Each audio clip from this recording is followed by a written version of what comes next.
Hello friends, welcome eight NS knowledge point. आज हम लोग इस वीडियो में इस लेसन में बात करने जा रहे हैं। वो है एक विधेयक है जो कि अभी उसको लेकर किसान और ओपोजिशन के द्वारा काफ़ी इसको विरोध किया जा रहा है, जो कि सेंट्रल गवर्नमेंट के द्वारा लाया गया है। इसको संसद में इसको पास भी करा दिया गया है। तो इस विधेयक के बारे में हम लोग समझेंगे। इसके पहले के लेसन में हम लोग जो कृषि से संबंधित जो 3 विधेयक था, वो तीनों विधेयक के बारे में हम लोग डिस्कस किए थे। उसके साथ साथ उसके कुछ प्रोस एंड कॉन्स, उसमें क्या अच्छाइयाँ हैं और क्या बुराइयाँ हैं, और वे फॉरवर्ड हम लोग तीनों डायमेंशन में डिस्कस किए थे। आज हम लोग इस लेसन में बात करें एसेंशियल कमोडिटीज अमेंडमेंट बिल, यानी आवश्यक वस्तु अधिनियम 1955 में जो आया था। आवश्यक वस्तु अधिनियम जो आया था 1955 में आया था, उसी में संशोधन किया गया। उसको संशोधन करने के लिए अमेंडमेंट बिल लाया गया है, वो 2020 का लाया गया है। ठीक है, तो एसेंशियल कमोडिटीज अमेंडमेंट बिल 2020 जो हमारा 1955 का एक्ट था, उसमें सुधार लगे। अब इसमें किया गया है, इस अमेंडमेंट बिल में क्या प्रोविजन डाला है, तो कुछ ऐसे प्रोडक्ट हैं जो एसेंशियल कमोडिटीज में थे, उनको अभी एसेंशियल कमोडिटीज के लिस्ट से हटा दिया गया है। वो कौन कौन से प्रोडक्ट हैं? वो हो गए सीरियल हो गया, यानी अनाज, दलहन, तिलहन, खाद्य तेल और आलू और प्याज। पहले ये सारे जो चीज़ थे वो थे एसेंशियल कमोडिटीज में। सबसे पहले मैं बता दूं एसेंशियल कमोडिटीज है क्या। एसेंशियल कमोडिटीज मतलब ऐसी वस्तुएं जिनको कि किसी भी इंसान को, किसी भी जीव को जीने के लिए मुख्य रूप से चाहिए, खासकर इंसान के जीने के लिए।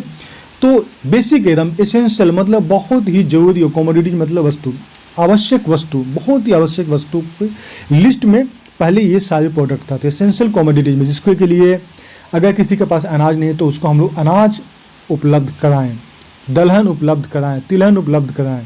मतलब एसेंशियल कमोडिटीज में मतलब वैसे वस्तुओं को लिस्ट बनाया गया था जो कि हर इंसान को बहुत ही ज़रूरी होता है। ये कम से कम मतलब मिनिमम रिक्वायरमेंट के लिए ज़रूरी होता है। क्या था 1955 का एक्ट के, उसके बारे में भी हम लोग बात करेंगे। सबसे पहले हम ये समझे कि ये सारे प्रोडक्ट को जो अभी है एसेंशियल कमोडिटीज लिस्ट में पहले था, अभी ये इसको हटा दिया गया है। ठीक है, अब इसमें देखें कि इसको लेकर सबसे पहले जो है एक ऑर्डिनेंस लाया गया था, एक विधेयक लाया गया था, और वो लाया गया था 5 जून 2020 को। आप लोग सब जानते होंगे ऑर्डिनेंस क्या होता है। ऑर्डिनेंस एक ऐसा मतलब अध्यादेश होता है, एक ऐसा एक तरह से कहा जाए तो बिल लाया जाता है जिसमें कि संसद दोनों सदन नहीं चल रहा होता, तो एक ऑर्डिनेंस के द्वारा इसको हम लोग पेश किया जाता है, जो कि बहुत ही जरूरी का चीज़ होता है। इसकी वजह से भी किसानों में एक मतलब नाराज़गी है कि ऐसा क्या ज़रूरत है कि इतना जल्दी आप इसमें बदलाव लाएं। तो 5 जून 2020 को ऑर्डिनेंस लाया गया था। अभी उसी को लेकर संशोधन लाया गया। संशोधन लाने के बाद में जैसे कि ये सारे प्रोडक्ट है उसको हटा दिया गया एसेंशियल कमोडिटीज़ की लिस्ट से। इसके लाभ क्या हो सकते हैं? लाभ हो गया कि युद्ध, अकाल या फिर कुछ ऐसे सिचुएशन होता है जिसमें कि अनाज की अचानक से शॉर्टेज आती है, और शॉर्टेज होने की वजह से क्या है, उसमें बेतहाशा मूल्य का वृद्धि होता है। इसको रोकना, इसके जो कीमत होता है उसको नियंत्रण करने के लिए ये अपनाया गया है। दूसरा चीज़ देखा जाए कि जो इससे क्या है कि निवेश को बढ़ावा मिलेगा। ये सारे प्रोडक्ट अगर एसेंशियल कमोडिटीज़ के लिस्ट से अगर बाहर निकाल देंगे तो इसको लेकर जो है खरीद फरोख्त होगा और बहुत सारे इन्वेस्टमेंट आने के चांस बढ़ेगा, तो निवेश को बढ़ावा मिलेगा।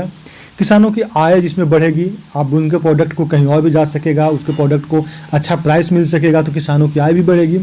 ईज ऑफ डूइंग बिजनेस जो कि व्यापार करने के लिए जो बहुत सारे जो हर्डल्स होते हैं उसकी कमी हो जाएगी, तो हमारा व्यापार करना भी आसान मिलेगा, ईज ऑफ डूइंग बिजनेस का बढ़ावा मिलेगा। तो ये सारे कुछ इसके फ़ायदे हैं। ठीक है, अब हम लोग देखते हैं कि सबसे पहले समझते हैं 1955 का जो आया था, 1955 में आवश्यक वस्तु अधिनियम, उसके कुछ हम लोग प्रोविजंस को देखते हैं।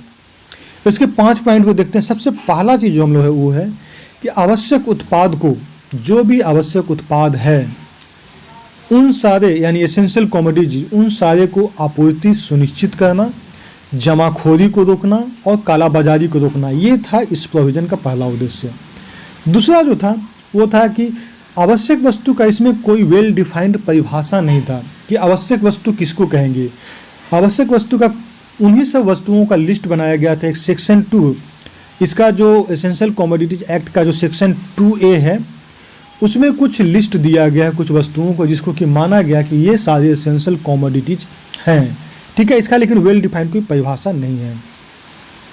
तीसरा देखें कि सरकार चाहे तो ये जो लिस्ट है एसेंशियल कमोडिटीज़ का उसमें कुछ जोड़ भी सकता है, कुछ घटा भी सकता है आवश्यक वस्तुओं का, तो सरकार का इसमें है पावर। चौथा है कि राज्य सरकार की सहमति एवं अधिसूचना जारी करने की शक्ति है केंद्र सरकार को एसेंशियल कमोडिटीज़ के मामले में राज्य सरकार की सहमति एवं अधिसूचना जारी कर सकता है। पांचवा देखिए वो है कि आवश्यक वस्तु अगर हो गया, कोई भी प्रोडक्ट को आवश्यक वस्तु अगर हम उसको लिस्ट में डाल दिए, तब उस वस्तु का उत्पादन, प्रोडक्शन,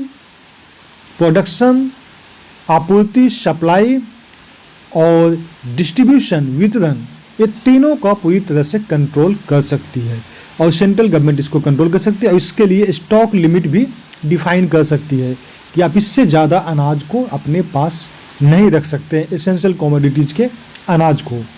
तो इस तरह का इसमें कुछ प्रोविजंस था जिसको हम लोग देखें। इसको लेकर कुछ आलोचना भी कुछ इस तरह से होता है कि 1955 का जो था एक्ट, उस समय का हमारे आर्थिक स्थिति कुछ अलग थी, नए नए देश आज़ाद हुआ था, हमारा एग्रीकल्चर का वो लेवल नहीं था, वो डेवलपमेंट था, वहाँ पर उस समय काफ़ी भूखमरी भी चल रही थी। इस वजह से ये एक्ट को उस समय लाना बहुत ही अति आवश्यक था, बहुत ज़रूरी था और ये एक्ट बहुत सही ढंग से काम भी किया और इसका सरकार जो है इसको लागू करवाने बहुत जो इसको समर्थन भी किया। अभी इसको लेकर आलोचना इसलिए कहा जाता है क्योंकि उस समय की बात अलग थी। अभी के समय जो है एग्रीकल्चर के मामले में देखा जा रहा है तो भारत बहुत हद तक आत्मनिर्भर हो चुका है, ऐसा माना जा रहा है कि आत्मनिर्भर हो चुका है। अब जो आत्मनिर्भर हो चुका है तो ऐसे में अभी के समय इस एग्रीकल्चर प्रोडक्ट को हम लोग चाहेंगे कि ज़्यादा से ज़्यादा हम लोग मार्केटिंग करें, हम लोग बेचें। और बेचने के लिए क्या है कि उसके लिए क्या है कि जब बेचेंगे तो किसानों का इनकम दुगना होगा और जो प्राइवेट इन्वेस्टमेंट है वो भी बढ़ेंगे और इस प्रोडक्ट को अंतर्राष्ट्रीय और राष्ट्रीय लेवल पे इसका डिमांड बढ़ेगा। तो ये सारे 1955 एक्ट में कुछ जो सुधार किया गया उसका मेन वजह यही है कि उस समय का बात अलग थी लेकिन अभी का इसमें सुधार करने की संभावना बनती है। किसानों के बीच में रोष इस बात का है कि ये सारे अगर प्रोडक्ट को अगर इसमें प्राइवेट सेक्टर्स अगर इसमें इंट्रोड्यूस होते हैं तो किसानों को डायरेक्ट डील करना बहुत मुश्किल हो जाएगा। तो इस वजह से किसान जो है इसको लेकर अपना आंदोलन किए हुए हैं। Then okay friends, I think कि आप लोग को समझ में आ गया होगा एसेंशियल कमोडिटीज एक्ट 1955 और इसके लिए संशोधन जो आया है amendment bill 2020। Okay, thanks for watching. Okay, bye bye, take care.